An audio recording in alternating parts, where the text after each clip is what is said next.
Now, since the timeshare bubble burst, one of the most common complaints we hear about comes from people who really did buy into that holiday dream, but who now feel that the deal wasn't quite as sunny as they thought it would be when they signed up. They're desperate to cut their losses and get rid of their timeshares once and for all. And with so many people in the same boat, it's led to a whole host of companies springing up saying that they can help. But when one Rip-Off Britain viewer was contacted by a firm offering to do just that, for a fee of course, something didn't quite seem right. So she invited us along when she went to meet them so that we could see if her suspicions were correct. A summer holiday really can feel like the antidote to all ills. So when, as a result of entering a competition, Heather Harvey was offered the chance of a free one just weeks after her family business had been forced to close, she jumped at the chance. We weren't having a lot of luck. Life wasn't going great for us at the time, and this opportunity came along. We thought maybe this is good. This could be great for us and the family. So in 2012, Heather and her husband Rob and their two kids jetted off to Tenerife to stay at a resort run by global travel firm Club Costa, a company that many moons ago, long before this programme came along, I briefly did a little promotion for. But the family soon realised that the whole point of their free holiday was a sales pitch to get them to buy a timeshare and sign up to full membership of Club Costa's holiday club. We were to go for a breakfast with one of the sales reps, so we thought, right, we'll go along to that. And from there, it turned into the whole day, taking us around looking at all their resorts, all these different packages and options. And the rep came up with what initially seemed an attractive way to pay for what was on offer. We just said that we aren't in a position financially to do anything like this. I said, don't worry about that, we can sort something out for you, we can come up with a plan. They said to us they would get the finance for us, they would also give us a free holiday, they would give us a year off the maintenance, just loads and loads of offers really for us to sign on the dotted line. So persuaded by the finance deal that this was something they could afford after all, Heather and her husband signed up. Somehow, miraculously, they came up with something, which kind of made us think, well, maybe the things aren't so bad after all. So Heather and Rob agreed to a 20-year contract with Club Costa, with the whole cost of £18,180 covered by the finance agreement. We were low. We hadn't been in a good place, and this sounded like a way out of, something nice to look forward to. But back home, the reality of what they'd signed up to came to look a lot less attractive than it had in the Tenerife sunshine. They agreed to pay just over £285 every month for 15 years, which meant that in the end, their £18,000 contract would actually set them back a total of more than £51,000. Add to that the extra cost of owning the timeshare itself, such as annual management fees of up to around £800, and Heather felt much less happy with the deal. I just felt we were stuck with this great big hefty finance agreement that we couldn't get rid of. We just thought we just want out of this. But when Heather contacted Club Costa, she certainly didn't get the impression that the company would be prepared to release them from the contract. And with the bank unwilling to cut the finance payments either, they weren't sure of the best way forward. They stopped paying their admin and membership fees, but keeping up the monthly finance payments remained a struggle. And over the next 3 years, Heather says she tried in vain to find a way to get rid of a timeshare that they simply couldn't afford. Went online, looked at forums, got in touch with lots of timeshare advice centres. Then, out of the blue, I had a phone call from ITRA. ITRA, or International Timeshare Refund Action, says that they're there to help customers who feel that they've been missold a timeshare, can't afford to keep it, and want out. Unhappy timeshare owners? Have your maintenance fees risen again this year? Are you having problems getting a fair exchange? If so, you can join our no-win, no-fee refund claim. Heather was told that ITRA was considering a class action against Club Costa on behalf of potentially hundreds of timeshare owners, all hoping to get compensation for being wrongly sold their timeshares in the first place.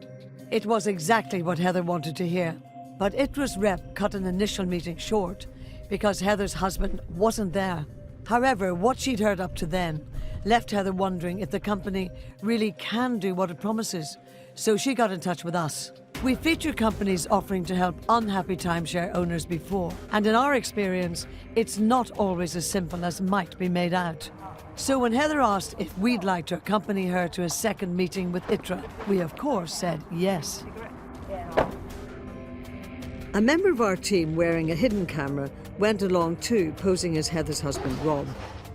It didn't take long for ITRA's rep to cut to the chase. Less than 2 minutes after walking through the door, Heather was assured that she was in a prime position to join the class action being planned against Club Costa, and the rep seemed pretty definite that she could expect a big cash payout. Straight away, there is a claim there, because we're waiting for the court date. The court date's obviously going to be this year. Payment, being honest with you, the payment would probably not be until next year. And as for the cost of joining that class action, You wouldn't have to pay any of it, it's just going to come out of your claim money, which means that in your pocket, from your claim, would you be just over 10,000. it sounds like the answer to Heather's prayers, especially when the rep passes on dire warnings about what he claims will happen once Club Costa calls in the debt collectors to recover the management fees she's not paid for the last 3 years. And every time he knocks your door, £800 is added to the debt. They'll knock it twice before you'll be taken to court. They'll sell the debt over to him. But Heather's told if she signs up with ITRA, there'll be no debt collectors, no further finance payments, and best of all, no timeshare. Your finance will get suspended 2 weeks after this is done. I can guarantee your timeshare's gone. You'll never have another management fee to pay again. That's simple. There is, however, one further detail, because signing up with ITRA does come with a cost. Heather will need to pay the company £5,100, although it's not clear exactly what that's for. At various points in the meeting, she's given differing explanations, and more than once is told that it's purely to cover the cost of getting rid of her timeshare. What that 5,100 quid was that was mentioned last time we were here. What was that for? That'll only be to dispose of your timeshare. The rep explains that that would be done through what's called a deed agent, which he's keen to stress is a good thing. Deed agents negotiates back to the resorts, pays a fee, the resorts then take it back. So that's the only way to get rid of your timeshares legally. In fact, that's not strictly true, because some timeshare companies do have procedures that they claim allow owners to surrender their timeshares. That might leave owners out of pocket, but they won't be liable for any future fees. And even if Heather's particular case might be complicated by the fact that she owes so much on finance, the big no-no with what she's been told is that the law says no company should ever take money for selling a timeshare before it's actually sold it. One of our regular experts, Sylvia Rook, is a lead officer at the Trading Standards Institute, and we asked her to take a look at the footage from Heather's meeting. I do think that the whole presentation is very misleading, and you're left not understanding what it is that's being offered or what your money is for.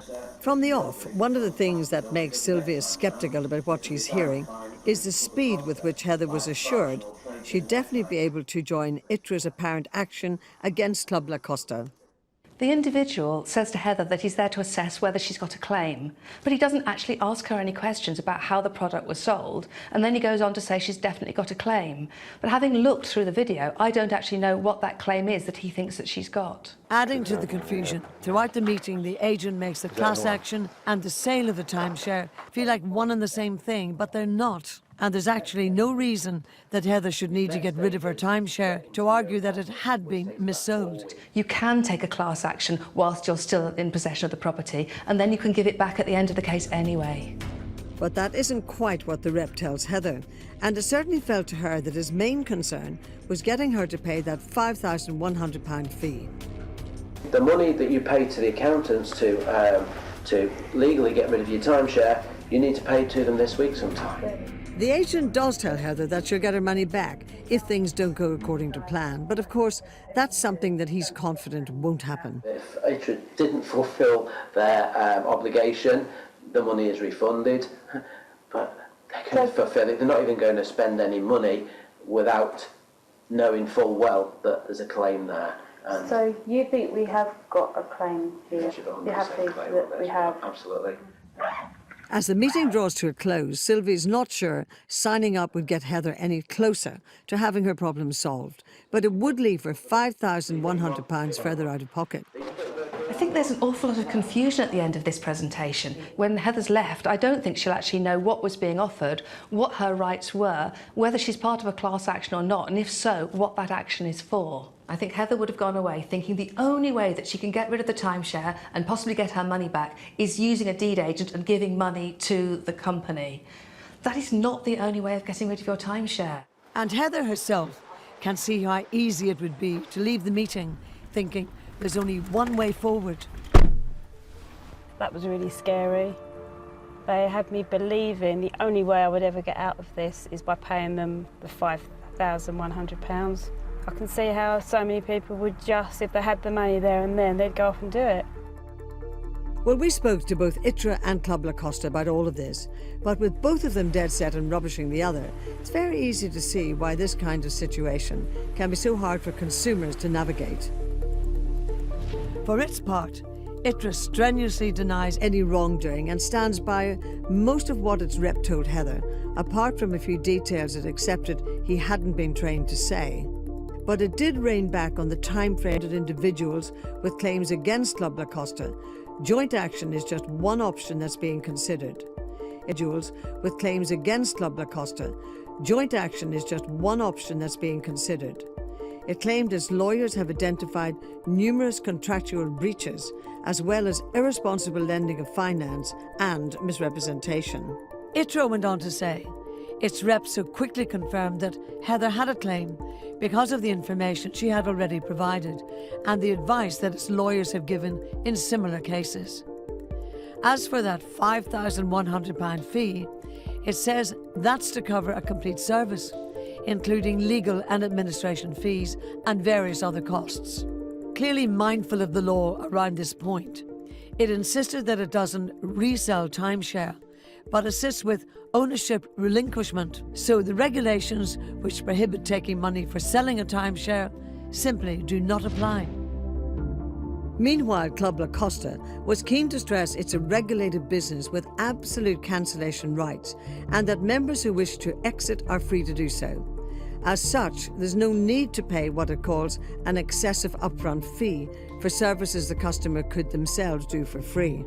It insisted that despite what ITRA's rep claimed, it doesn't use debt collectors to recover unpaid fees or take members to court. What's more, it said if there really were to be any legal action, it would be highly complex, vigorously defended, and would take many years. And while the holiday company disputed several details of Heather's story, in particular claiming that its finance deals would be subject to the same checks as they would be at home, it told us it has various options for how she and her family could resume their membership with the slate wiped clean on those unpaid fees. Of course, whatever the truth of all of this, there are plenty of other companies that offer to help people like Heather get rid of their timeshares. And Sylvia says they should all initially be approached with caution. At Trading Standards, we'd always warn people to be very careful if you're approached by somebody who says they can sell your timeshare. If you're not careful, you may find yourself putting good money after bad. Don't get sucked into using a company who's going to take money from you.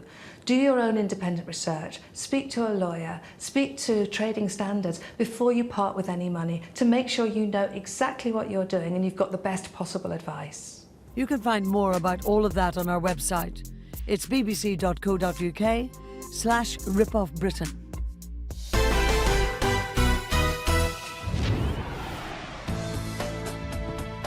If you've got a story you'd like us to investigate, then you can get in touch with us via our Facebook page, BBC RipOffBritain.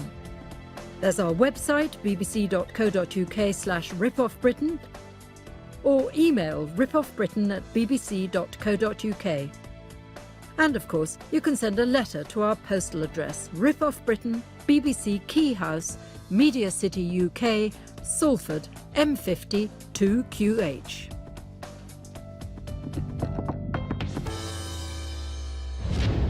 You know, there can't be too many of us who haven't, at some time or another, needed to call on an expert for help.